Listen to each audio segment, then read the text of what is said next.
दिल दहल जाता है। आपने 1970 वाली बातें की। A senior Pakistani military officer told me recently that the Pakistani government has placed command and control of their nuclear arsenal under the command of an American general. And so that's good enough for the Indians. And the Indians have backed off.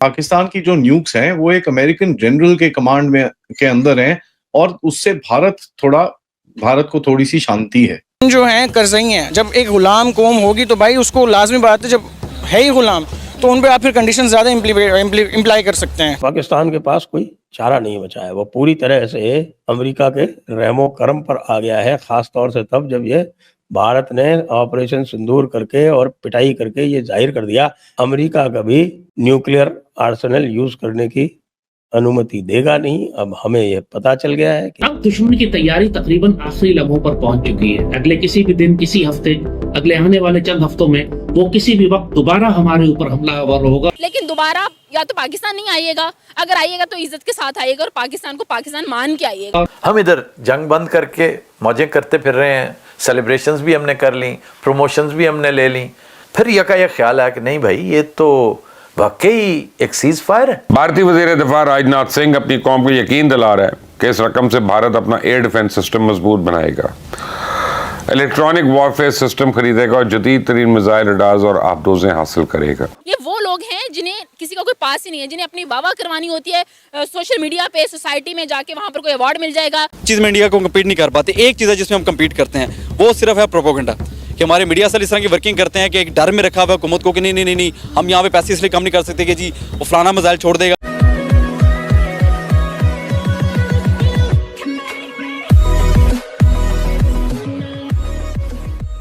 नमस्कार दोस्तों, कुछ महीनों पहले मैंने एक story पढ़ी थी और जिसमें ये कहा गया था कि भी पाकिस्तान ने ये सारी चीज़ें बना तो ली, मतलब न्यूक्लियर हथियार बना तो लिए, लेकिन उसके बाद अमेरिका का प्रेशर ऐसा आया कि भाई ये सारे के सारे जो हथियार है वो पूरी तरीके से अमेरिका के कंट्रोल में है। अमेरिका उसका मेंटेनेंस करता है, अमेरिका को पता है कि सारे बम कहाँ पड़े हैं और कुछ बिलियंस सालाना जो है कुछ बिलियंस यहाँ पर खर्चा होता है और वो जो बजट अलॉटमेंट है वो यूएस करता है। मतलब पाकिस्तान के हथियार की बात है। अब यहाँ पर बात यही हो रही है, पाकिस्तान का एक पत्रकार है जो यही डिस्कस कर रहा है कि सारे के सारे जो पाकिस्तान के न्यूक्लियर हथियार हैं ना वो अमेरिका के कब्ज़े में है।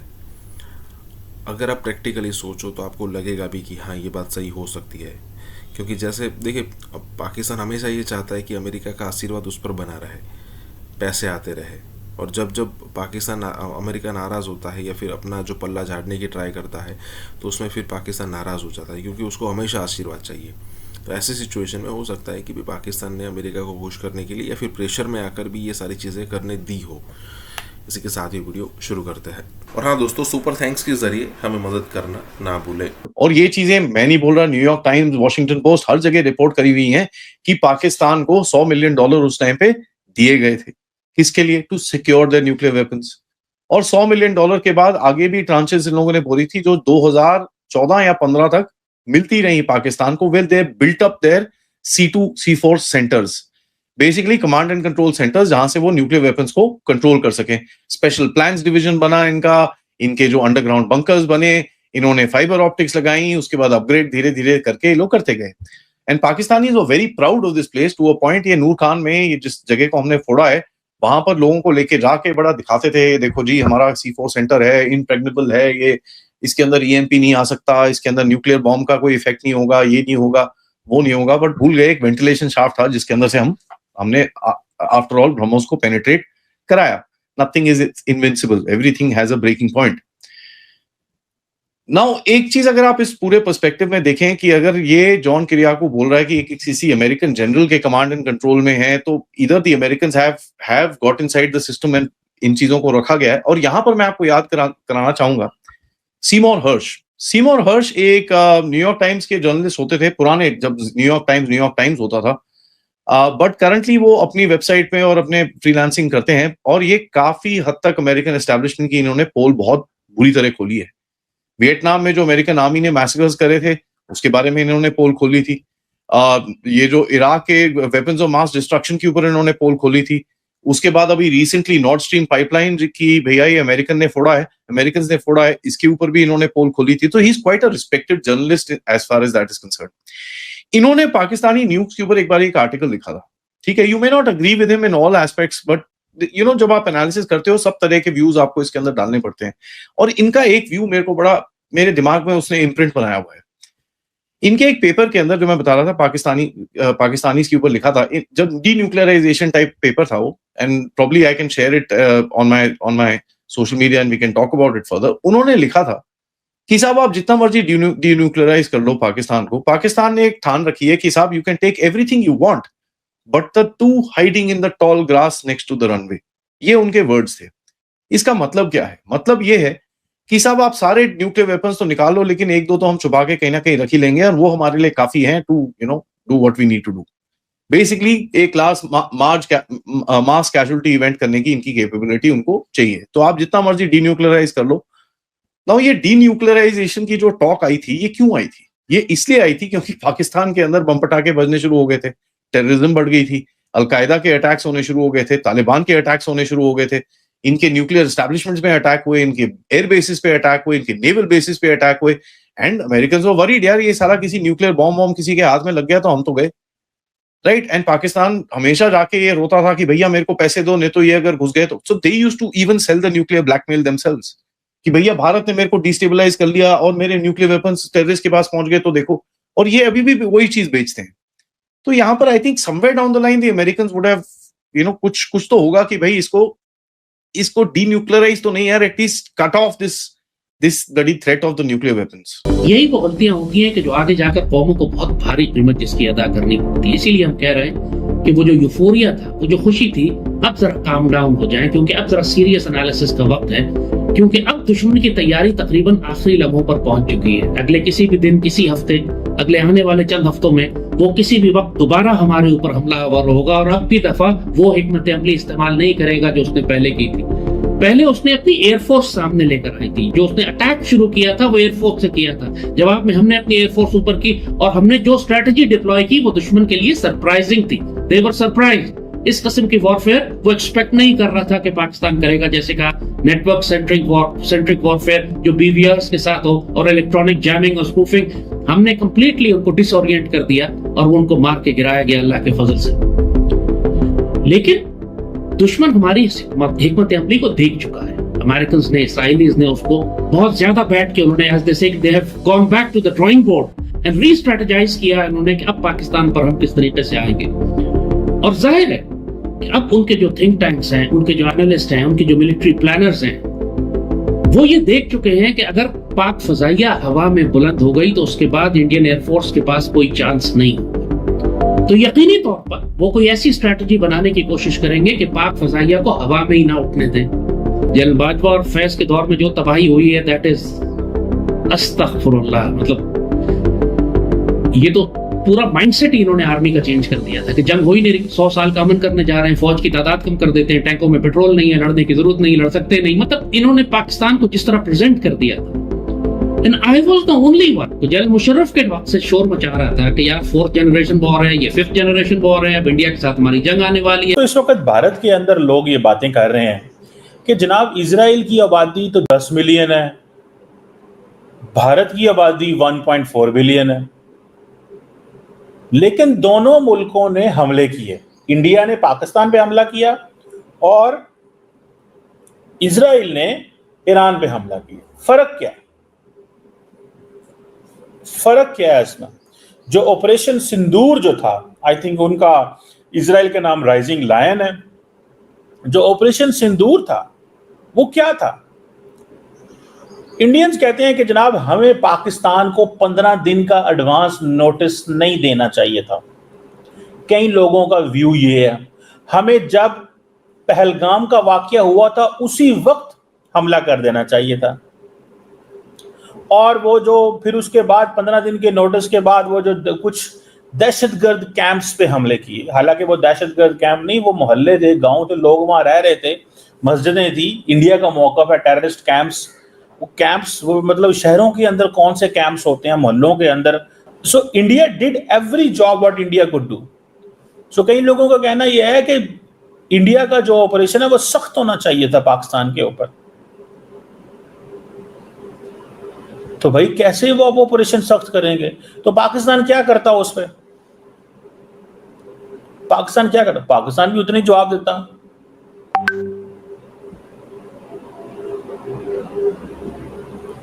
अच्छा, अब कई लोगों का ये भी कहना है कि जो ट्रंप है वो ये चाहता है कि जनाब इजराइल ईरान को खत्म कर दे, इजराइल ईरान को खत्म कर दे। और दूसरी बात यह है कि जब दूसरी तरफ अमेरिका जो है वो इंडिया को रोकता है और कहता है पाकिस्तान पे फोकस करो, ट्रेड करो, ये करो। इंडिया के अंदर ये व्यू है कि पाकिस्तान को पूरी ताकत से खत्म कर दिया जाए, तो कोशिश कर लें। ये जो वॉर मॉन्गरिंग किस्म का माइंडसेट है ना इंडिया के अंदर, that's very dangerous for the peace. ये अमन के लिए बहुत खतरनाक है। मैं कब से कहता चला रहा हूं, ये एंड गेम तेहरान है, ये कुछ नहीं है। End game is Tehran. They want a regime change in Tehran. उनको भी पता है the people of Iran are good people. मैं फिर से ऑन रिकॉर्ड बोल रहा हूं, I love the people of Iran, I respect the people of Iran, right? I have nothing against Iran. I think it's a wonderful country with wonderful people. But theirs is a government of tyrants. और भारत में भी किसी को बोलने की हिम्मत नहीं है। भारत में किसी को बोलने की हिम्मत नहीं है। For various political reasons, they will not say anything. This is a government of tyrants. ये छोटी छोटी लड़कियों की जान ले लेते हैं कि इसने हिजाब नहीं पहना। 18-19 साल की लड़की को इतना मारा, कोमा में चली गई लड़की, फिर आखिरी सांस ले ली क्योंकि उसने हिजाब नहीं पहना। ये ऐसी सरकार है ये ईरान की, और इस सरकार को गिरना होगा। शायद इस बार ना गिरे, शायद गिर भी जाए, who knows, I can not predict. लेकिन ये कार्रवाई तब तक चलती रहेगी unless there is a regime change. You can not allow Iran to have nuclear weapons. ये भारत पे उल्टा असर पड़ेगा। मैं आपको बता रहा हूं, आज की तारीख में ईरान दंदनाता फिरता है, न्यूक्लियर वेपन्स नहीं है, लेकिन फिर भी आप देखिएगा ईरान के अलाइनमेंट जो कश्मीर में टेरर ग्रुप्स हैं उनके साथ है। इनका कोई ना कोई बीच में, they don't condemn. Does Iran condemn Pakistan actions in JNK? क्या ईरान खुले कंडेमनेशन में आया है कि नहीं यार भारत में गलत हो रहा है? 1993 बॉम्ब ब्लास्ट गलत थे, 26/11 गलत था, अक्षरधाम मंदिर पे अटैक गलत था, हमारी पार्लियामेंट पे अटैक गलत था, जो कश्मीर में हुआ गलत, जो पंजाब में हुआ वो गलत, पहलगाम गलत, जो उड़ी में हुआ, जो पुलवामा में हुआ, कभी नहीं। हाँ, there should be no violence and let's talk about peace between India, ये सब ड्रामा नहीं। और मैं आपको बता रहा हूं, जिस दिन ईरान के पास न्यूक्लियर वेपन्स हुए, ठीक है, आप देख लीजिएगा, तंजीमा खड़ी करेंगे कश्मीर के अंदर, ये तंजीमा खड़ी करेंगे कश्मीर के अंदर। और मुझे यह भी पता है कि कश्मीर में कहां पे बुक क्लब के नाम पे, स्पोर्ट्स क्लब के नाम पे, रीडिंग क्लब के नाम पे ये जो इन्होंने ड्रामे शुरू करे हैं ना ईरान ने, I am very well aware of that. किस तरीके से इन्फ्लुएंस करने की कोशिश करते हैं। मैं जगह का नाम नहीं लूंगा वरना फिर मेरे पीछे लोग पड़ जाएंगे। कासिम सुलेमानी के पोस्टर कहां कहां लगे हैं, एवरीबॉडी नोज। गाली बना देंगे दोस्तों, आप और मैं मिलकर इसको गाली बनाएंगे। आप बॉयकॉट करिए, इकोनॉमिक बॉयकॉट, वेबसाइट बनाइए, ब्लॉग बनाइए, ट्वीट पे जाइए, फेसबुक पे जाइए और इनके खिलाफ। That Brigade 313 is Al-Qaeda in Pakistan. It's an umbrella organization for members of several groups like the Taliban, Lashkar-e-Janvi. Interesting चीज ये है कि पाकिस्तान के मिनिस्टर्स उनके शो पे गए और वहाँ पे हालात ख़राब हो गए, तो उन्होंने पाकिस्तान के मिनिस्टर्स को थोड़ा सा रोस्ट किया। रोस्ट करने से मुराद ये है कि उन्होंने टफ टाइम दिया। In a statement issued on the 7th of May following the Indian airstrikes, Jaish-e-Mohammed said that at least 10 members of their family, its chief Masood Azhar, was killed in the strikes in Bahawalpur. Your point being? My point being is that these are the leaders of a massive terrorist organization that focuses on attacks in Kashmir. They've said 10 members of their family were killed there. मैं आपकी country में आके हिंदुस्तान का झंडा लहराऊंगी तो आप मुझ पे क्या रिएक्ट करेंगे? मोदी जी ने पिछले 10 साल में एक काम किया कि पाकिस्तान को इतना वनरेबल बोल दिया है, इतना वीक कर दिया है कि इतना वीक तो वो 1971 में भी नहीं था। तो सूरत हाल ये है कि इस वक्त पाकिस्तान की मईशत ऑपरेशन थिएटर से निकली है और इंतहाई निगहदाश्त के वार्ड में मौजूद है, और इतनी बड़ी मुसीबत में से ऐसे नहीं गुजरे, गलत पॉलिसियों की वजह से गुजरे हैं, वो भी बुरी मैनेजमेंट की वजह से गुजरे हैं। ये उस्ताद भी आसमान से नहीं आई थी। और हमारा खर्चा पानी कौन हमें दे रहा है? हमारा नया वॉर डैडी कौन है? चाइना। क्योंकि चाइना के लिए हम एक रियल लाइफ लेबोरेटरी बन गए हैं। पाकिस्तान में ना इंडिया का झंडा लहराएंगे। तो हो रहे हैं हमारे मुल्क में, गिलगित बल्तिस्तान अब तो हो गया, क्योंकि अब तो उन्हें पता चल गया है, अब तो उन्हें पता चल गया कि पाकिस्तान में रहने से कोई फायदा नहीं है। हिंदुस्तान का एटीट्यूड भी सामने आ गया कि वो बगैर कोई बातचीत किए, बगैर कोई इन्वेस्टिगेशन किए, बगैर वो हमला कर देता है हमारे पे। जब हमने इसको एक्सपोज किया है ऑपरेशन सिंदूर के अंदर, तो हुआ क्या है? अमेरिका भी एक्सपोज हो गया चाइना के सामने, पाकिस्तान एक्सपोज हो गया पूरी दुनिया में, और न्यूक्लियर बॉम्ब की धमकी भी हमने परमानेंटली खत्म कर दी। उन्हें पता चल गया है, लेकिन पहले उन्हें पता नहीं था, पहले उन्हें इस चीज की नॉलेज नहीं थी, उन्हें लगता था नहीं पाकिस्तान बेस्ट है, लेकिन अब उन्हें लग रहा है कि इंडिया बेस्ट है।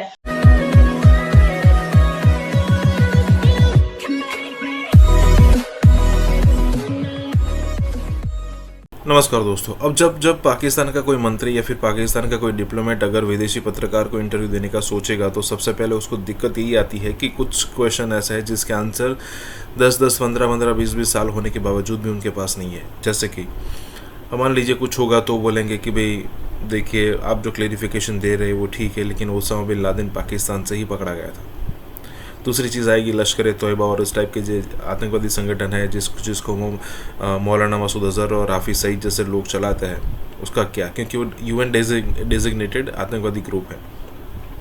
फिर जब उससे पीछे अगर जाएंगे तो भी आपने 1971 के अंदर अच्छा खासा जेनोसाइड किया था बांग्लादेश के अंदर, उसके क्या आपने कभी माफ़ी मांगी है? देखिए, इस टाइप के प्रश्न के पाकिस्तान के लोगों के पास कोई जवाब नहीं है, मतलब कोई जवाब नहीं उनके पास। और जब पाकिस्तानी पत्रकार, पाकिस्तानी कोई मंत्री इंटरव्यू देने बैठता है, तब इसी क्वेश्चन में फंस जाते हैं वो। और यहाँ पर भी यही बात हो रही है। इसी के साथ ही वीडियो शुरू करते हैं। और हाँ दोस्तों, एक और रिक्वेस्ट है आपसे कि कृपया करके हमें सुपर थैंक्स के माध्यम से मदद करना ना भूलें। मोदी जी ने पिछले 10 साल में एक काम किया कि पाकिस्तान को इतना वनरेबल बोल दिया है, इतना वीक कर दिया है कि इतना वीक तो वो 1971 में भी नहीं था, और ना ही कारगिल के टाइम पर पाकिस्तान वीक था, जितना आज हमने किया है, भिखारी बना दिया उसे। और इमरान खान की गवर्नमेंट थी तब भी अनस्टेबल थे, लेकिन वीक नहीं थे। लेकिन आज पाकिस्तान ऑफिशियली एक फेल्ड स्टेट बन चुका है। It is for sale.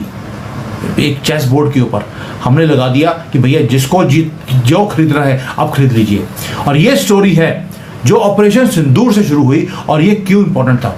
Modi ji हमेशा बोलते हैं कि मुझे पाकिस्तान की रीढ़ की हड्डी तोड़नी है हमेशा के लिए, और वही काम हमने किया। उसका रीजन बताऊंगा, आप हैरान रह जाएंगे सुनकर, जो ये सारी इन्वेस्टिगेशन करके मैं समझ रहा हूं। एक स्ट्राइक हमने करी एक न्यूक्लियर कंट्री के ऊपर, जो आज तक कभी किसी ने किया नहीं है कि एक न्यूक्लियर कंट्री के ऊपर स्ट्राइक किया हो। आपको लगेगा यार सिर्फ एक हमने प्रिसीजन स्ट्राइक तो किया है इनके जो नूर खां बेस था, लेकिन इन रियलिटी हमने एक्सपोज कर दिया समथिंग मोर डेंजरस। पाकिस्तान का डबल फेस हमने दिखा दिया दुनिया को। डबल फेस था कि पाकिस्तान चाइना को और USA को बेवकूफ़ बना था। वो कैसे?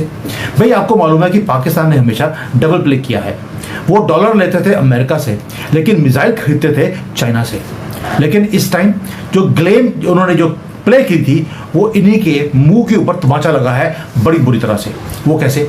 अब मैंने आपको पहले दिखाया ये वाला नूर खां बेस, एयर बेस।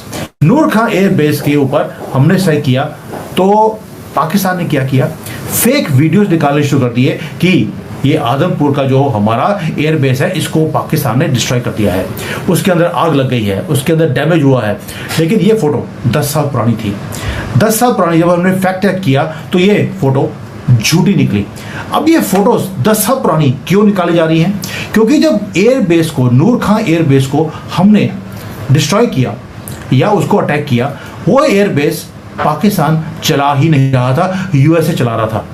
और पाकिस्तान की अपनी आर्मी भी USA की परमिशन के बिना वहां एंटर नहीं कर सकती। हमने डिटेल में इसके ऊपर वीडियो बनाया था। और इंडिया ने क्या किया? उसी एयर बेस को जाकर हिट किया। End of the story. और जैसे ही हमने हिट किया तो अमेरिका वहां पहुंच गया उसको प्रोटेक्ट करने के लिए। और यहां पर आता है चाइना का रोल।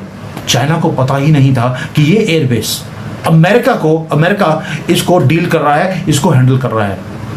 चाइना ने भी लताड़ लगानी शुरू कर दी पाकिस्तान को कि भैया हम तो तुम्हें पैसे देते रहे, तुम्हें हथियार देते रहे फ्री ऑफ कॉस्ट, और तुम अमेरिका को अपने एयरबेस के अंदर बिठा कर बैठे हुए हो।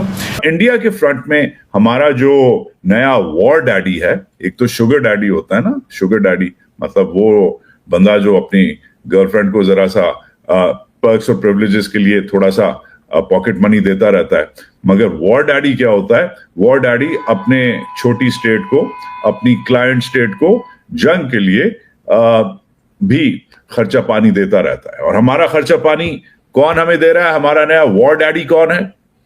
चाइना। क्योंकि चाइना के लिए हम एक रियल लाइफ लेबोरेटरी बन गए हैं। 250 मिलियन की आबादी, 7-8 लाख की फौज, न्यूक्लियर वेपन्स और दुनिया की एक खौफनाक तरीन फास्ट एक्सपैंडिंग हेजेमनी, जिसमें हिंदू नेशनलिज्म भी है, जो अपनी खबरें और मंजन बेच के वो चांद पे भी पहुंच जाते हैं। इंडियंस की मैं बात कर रहा हूं। और ये जो रियल लाइफ लेबोरेटरी है, इसमें अब हमारा जो नया आप कह सकते हैं फ्रंट है, हमारा नया अफगानिस्तान जो है, जिससे अब हमें बहुत लगता है पर्क्स और प्रिविलेजेस मिलने वाले हैं हमारे नए वॉर डैडी चाइना से। मगर चाइना हमारा बहुत सालों से वॉर डैडी रहा है, टू बी ऑनेस्ट, और इंडिया हमारा बहुत सालों से हरीफ भी रहा है। इसमें कोई नई बात नहीं है, मगर इसमें जो डेवलपमेंट है वो ये है कि अफगानिस्तान का केस अभी के लिए बंद, क्योंकि अफगानिस्तान किसी ने नहीं खरीदना, नोबडी इज इंटरेस्टेड, डन हो गया, फारिग हो गया। उधर अगर बनेगा काम तो फैक्ट्रियां, मिनरल्स, माइन शाइन्स लगेंगे, इससे ज्यादा उधर कोई इंटरेस्टेड नहीं है।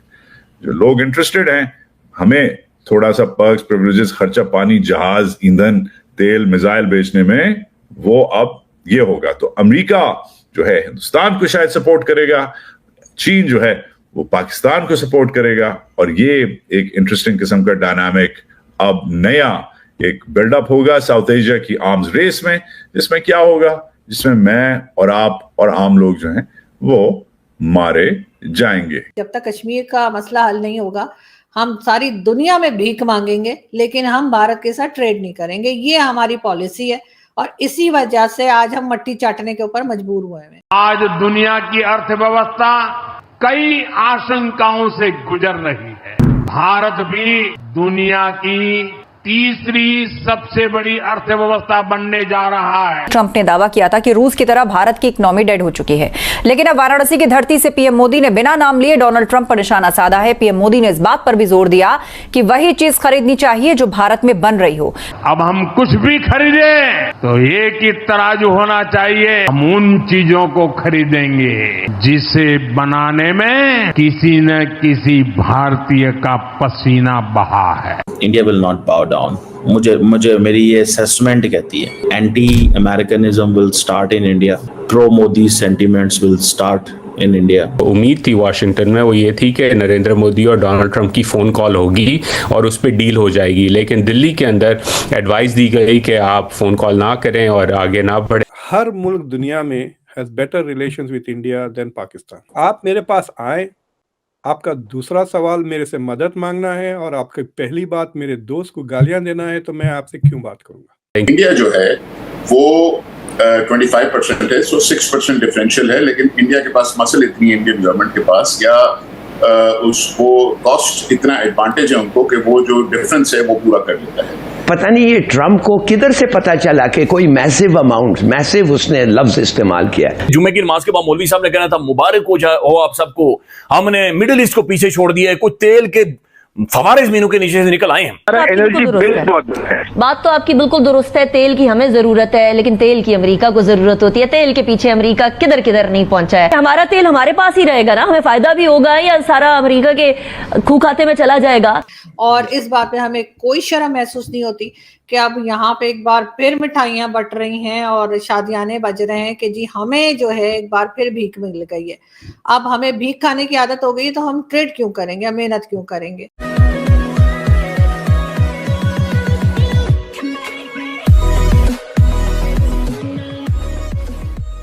नमस्कार दोस्तों, अब क्या कभी आपने ये सुना है किसी पाकिस्तानी प्रधानमंत्री जो करंट प्रधानमंत्री है, प्राइम मिनिस्टर है, वो अपोजिशन में आने के बाद जो बकवास करता है फिर बोलता है उसकी बात नहीं है, सत्ता में रहते हुए? क्या कभी आपने किसी पाकिस्तानी लीडर को ये सुना है, किसी अमेरिकन पॉलिसी के बारे में फिर अमेरिकन प्रेसिडेंट के खिलाफ बोलते हुए आपने कभी नहीं सुना होगा, क्योंकि उनका दूसरे दिन तख्ता पलट होने की संभावना बन जाती है।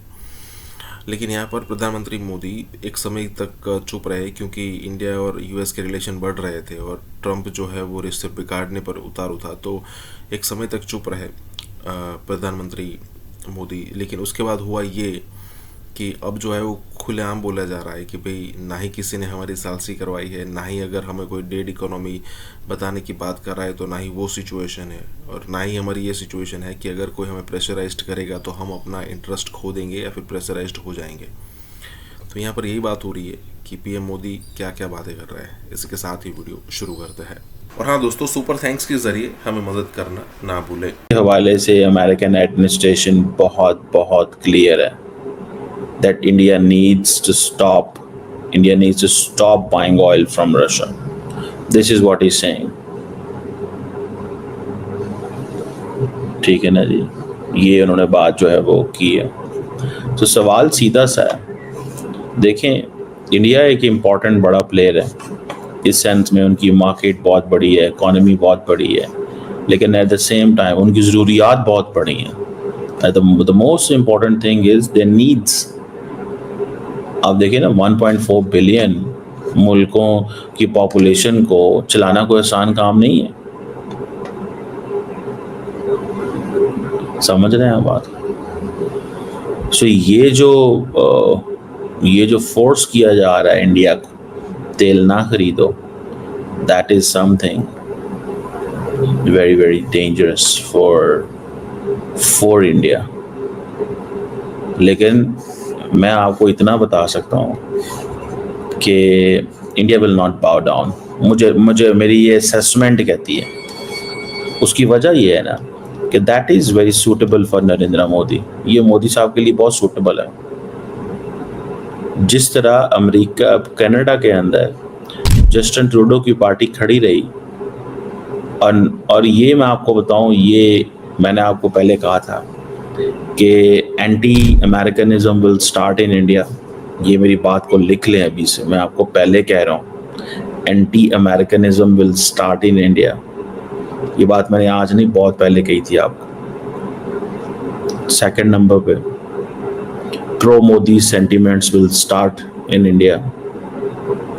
People will forget operation Sindoor और उसका जो कुछ हुआ था। चौथे नंबर पे, Narendra Modi and Jaishankar will start saying कि भाई साहब हम अपनी आज़ाद खर्चा पॉलिसी को इग्नोर नहीं कर सकते। हम अपनी आज़ाद खर्चा पॉलिसी को इग्नोर नहीं कर सकते। इंडिया झुकेगा नहीं, इंडिया बिकेगा नहीं, इंडिया जो है वो चुप नहीं कर सकता। समझ रहे हैं बात? इंडिया चुप नहीं कर सकता। दैट्स व्हाट इज इम्पोर्टेंट, जो मुझे नजर आता है। ठीक है, इंडिया के लिए वो सीधी सी वो बात है, ठीक है, कि जी अब जो मर्जी कर लो आप लोग, ठीक है, हमने नहीं झुकना, हमने नहीं बिकना, हमने नहीं रखना। जो 30 साल की कन्वर्जेंस है भारत और अमेरिका के ताल्लुकात में, वो फोर्स करेगी डोनाल्ड ट्रंप को कंसेशंस ऑफर करने के लिए, और हमें कुछ ज़्यादा करने की ज़रूरत नहीं है। और यहाँ ही मिसमैनेजमेंट हुई दिल्ली की तरफ से, और एंड में जाके सदर ट्रंप ने कहा कि हम डील नहीं करेंगे। हत्ता कि पिछले हफ्ते के शुरू तक, पीर मंगल के दिन तक जो उम्मीद थी वाशिंगटन में, वो ये थी कि नरेंद्र मोदी और डोनाल्ड ट्रंप की फ़ोन कॉल होगी और उस पर डील हो जाएगी। लेकिन दिल्ली के अंदर एडवाइस दी गई कि आप फ़ोन कॉल ना करें और आगे ना बढ़ें, क्योंकि ट्रंप आपसे बहुत ज़्यादा मांग लेंगे और फिर आप मना नहीं कर सकेंगे उस डील कॉन्वर्जेशन के अंदर। और वहाँ से जो है कोलैप्स हो गई पूरी की पूरी डील। इसका मतलब ये नहीं कि डील आने वाले हफ्तों में नहीं होगी, लेकिन धचका ज़रूर पड़ा है। और मेरे नज़दीक धचका जो है वो इसलिए पड़ा है क्योंकि दिल्ली के अंदर इस बात की रिकग्निशन नहीं की गई कि ये एक दूसरा वाशिंगटन है। सदर ट्रंप की अप्रोच मुख्तलिफ है, और उस अप्रोच के साथ अगर आपने आगे बढ़ना है तो आपने कंसेशंस ऑफर करना होंगी, जो कि भारत करने को राज़ी नहीं था। साहब, अब हमने देखा यूरोपीय यूनियन ने काफ़ी मामलात में कंसीड किया, उन्हें डील मिल गई, और खुद यूरोपीय यूनियन यूनियन का जो इत्तेहाद है उसके बहुत सारे ममालिक खुश नहीं हैं उस डील से। उन्हें लगता है कि हमने बहुत ज़्यादा कंसीड कर दिया है जिसके हमारी मईशत पर नुकसानात होंगे। भारत में एक सोच ये भी है कि अमरीकी सदर ब्लफ कर रहे हैं और इवेंचुअली वो मान जाएंगे। अगर हम देखें वियतनाम, कंबोडिया, श्रीलंका, बांग्लादेश, तो वो सारे के सारे 19 और 20% की रेंज में हैं और इंडिया जो है वो 25% है, सो 6% डिफरेंशियल है। लेकिन इंडिया के पास मसल इतनी है, इंडियन गवर्नमेंट के पास, या उसको कॉस्ट इतना एडवांटेज है उनको कि वो जो डिफरेंस है वो पूरा कर लेता है। तो अगर कहा जाए कि हमें कितना एडवांटेज मिला है तो डेफिनेटली हमें एडवांटेज नहीं मिला। हालांकि हमारी जो निगोशिएशंस थी काफ़ी इंटेंस थी, काफ़ी डिटेल्ड थी, हमने काफ़ी चीज़ें ऑफर की हैं बनस्बत। अगर हम श्रीलंका को देखें तो श्रीलंका ने क्या चीज़ ऑफर करी है, कुछ भी ऑफर नहीं किया, लेकिन तब भी उसका जो टैरिफ आया है वो 20% आया है। So as far as I'm concerned, as far as the textile industry is concerned, हम बेहतर टैरिफ एक्सपेक्ट कर रहे थे। हम 15 की रेंज में एटलीस्ट एक्सपेक्ट कर रहे थे कि 15% आएगा। आफ्टर ऑल नेगोशिएशंस जो गवर्नमेंट ने हमारी मेहनत की है, आई मीन काफ़ी ट्रिप्स लगाए हैं, फील्ड मार्शल ने भी ट्रिप्स इस पे वो अग्रीमेंट्स किए थे, इस पे डिस्कशंस की थी, हमारे फाइनेंस मिनिस्टर 2 मरतबा जा चुके हैं, डार साहब जा चुके हैं, लेकिन जो रिजल्टेंट है वो वही 19 और 20% आया है जो दूसरों पर है। अब जो इशू आएगा वो आएगा how can we perform against each our competition. अब जो बात आ जाती है वो सारी आ जाती है कॉस्ट ऑफ डूइंग बिजनेस की, and that is where our weakness comes in. क्योंकि आखिरी 2 साल में जितना कॉस्ट ऑफ बिजनेस पाकिस्तान का बढ़ा है, गैस हो, इलेक्ट्रिसिटी हो, टैक्सेस हो, और नाउ जो आखिरी लास्ट वीक में इन्होंने